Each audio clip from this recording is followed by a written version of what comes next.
Eksakto 10 araw bago ang Pasko, pag-usapan natin ang lagay ng traffic sa Metro Manila. Nakasalang po sa Balitang Hali si MMDA Assistant General Manager for Operations, ASEC David Angelo Vargas. Magandang umaga at welcome po sa Balitang Hali. Welcome po sa aming malamig na studio. ASEC, kumusta po overall yung traffic management sa Metro Manila ngayong holiday season? Particular na ngayong araw na ayon sa inyong ehensya ay magkakaroon ng pagbigat ng daloy ng trapiko. Pero ano yung experience nyo papunta rito sa studio? Well, from Pasig to GMA, it took me around 15 to 20 minutes. Mabilis. Medyo light to moderate tayo. Pero as expected, mamayang rush hour, bibigat tayo. Oo, pero yung mga areas, no, kanina pinakita natin, hindi ba, na may mga mabibigat, usual na yung sa EDSA Cubao, no, during this time. Sa may Mega Mall. Ayan, sa mga area ng mga may malls, di ba? Yes. So, pero itong holiday season, ano ba ang ating pong assessment? Well, we're expecting an increase ng mga motorista around 20%. Right now, we are at 409,000. So, napakaraming sasakyan sa kalsada ngayon. And, Ito po yung dumadaan sa EDSA? Yeah, Okay. dumadaan sa EDSA. Pero may mga traffic management plans naman tayo and may mga measures tayong ginawa para mas maging maayos yung daloy ng trapiko. Payday Friday ngayon. It's payday Friday. So mamayang hapon, ano i-expect po natin? At sinabi nyo, magkakaroon ng road closure dahil sa upcoming na MMFF. Yes, pero ito ay dadaan sa Navotas, Malabon, Caloocan, and Valenzuela. Okay.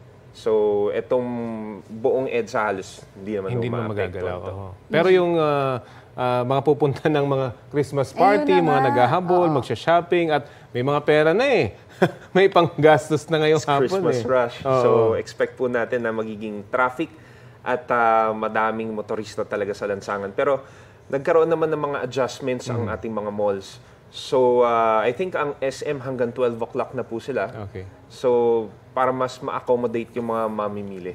Ako, tatanong ko lang kasi dahil nga nagkakaroon din ho ngayon ng protesta ang Piston, may mga augmentation na ginagawa. Kasi balita ko, sa MMDA lahat, no, yung mga libreng sakay yung mga bus po galing sa mga LGUs, kayo pa rin ho ang kumukumpas niyan? Well, kami ang nagde-dispatch, pero yung pagtambay o yung operate nito sa LGU pa rin. So, unless kailanganin sa isang particular na lugar sa Metro Manila, doon lang namin binibigay yung go signal para i-dispatch.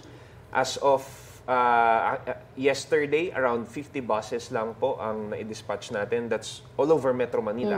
So, I'd say na hindi ho tayo naapektuhan dyan sa rally na ginagawa po nila dahil tuloy-tuloy ang coordination ng bawat LGU at ng MMDA. Sir, just to brief you lang, kanina ho, galing din kayong Pasig, meron pa rin ho na mga stranded na pasahero. Simula pa kahapon, mahigit 100 ang nandoon. Kanina, we were hoping na sana hindi na mauulit yung nangyari kahapon, pero as it is, kanina pa rin ho, ganun pa rin ang sitwasyon. May mga areas, certain areas na nag-iipon talaga yung mga pasahero. Sa normal foot traffic, especially sa Friday. Oo. Parang ang reklamo, pinaparating na rin namin sa inyong diretsyo, sir, para alam nyo rin. Doon po mismo sa Pasig Market, may mga mahigit 100 ho doon ngayon ang nagrereklamo dahil wala ho silang mga nakikitang libreng sakay pa. Baka ho po pwedeng papuntahan kaagad. Sige po, ipapadating po natin sa inyo.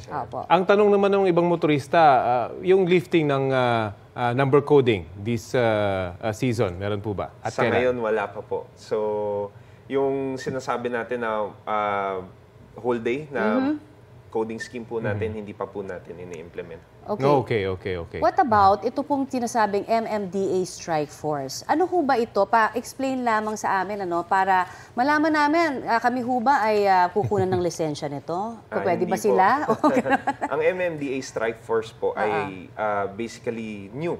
So, nirestructure po natin ito at alam niyo naman yung nangyari nung nakarang insidente. Kinailangan natin i-reorient yung mga tao po natin, yung mga enforcers natin sa tamang protocol. Yes, sir. So with this, ang MMDA Strike Force ay task para manikit sa lahat ng mga major thoroughfares. Ito yung mga mabuhay lanes para sa mga illegally parked vehicles. This includes yung mga violators natin sa mga bus lanes and sidewalk clearing kasama rin po dito. So kung dati iisang grupo lang, ngayon ang strike force they are tasked to do sidewalk clearing, illegal parking, and bus violators Okay, oo.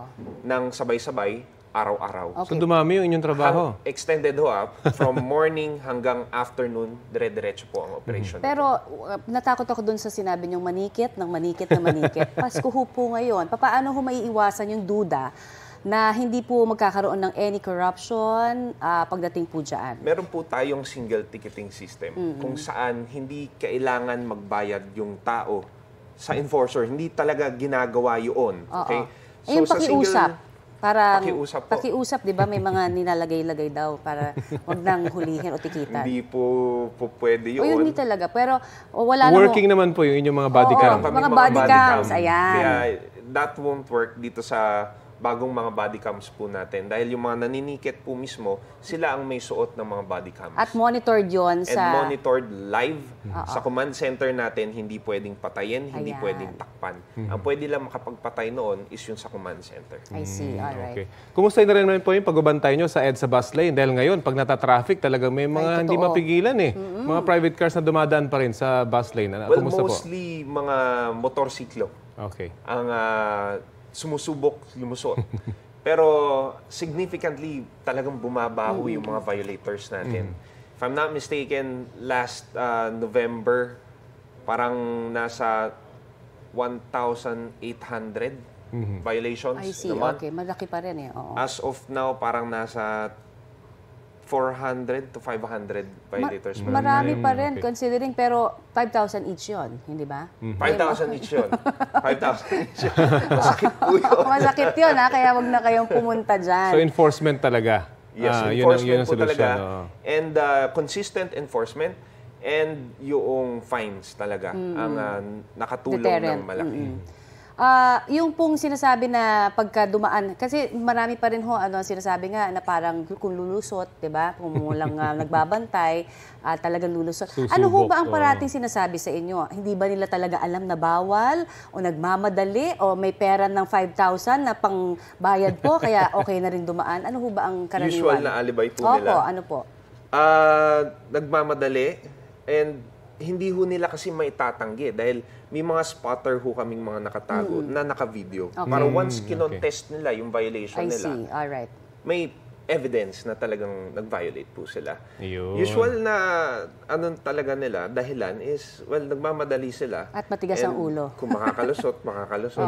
Usual ho.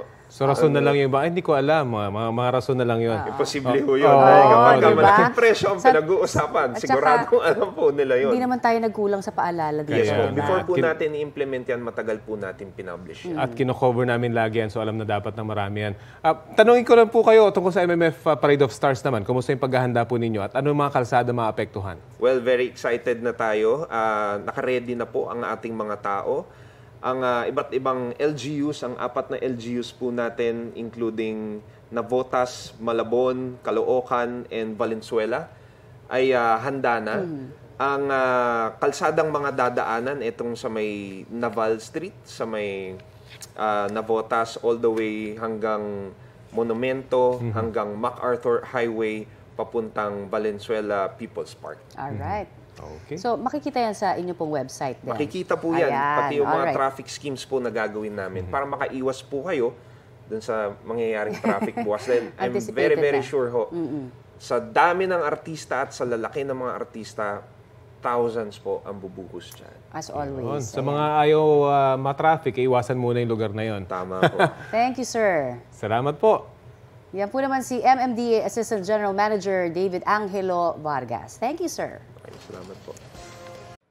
Mga kapuso, para sa mga maiinit na balita, mag-subscribe sa GMA Integrated News sa YouTube. Sa mga kapuso abroad, subaybayan niyo po kami sa GMA Pinoy TV at sa www.gmanews.tv.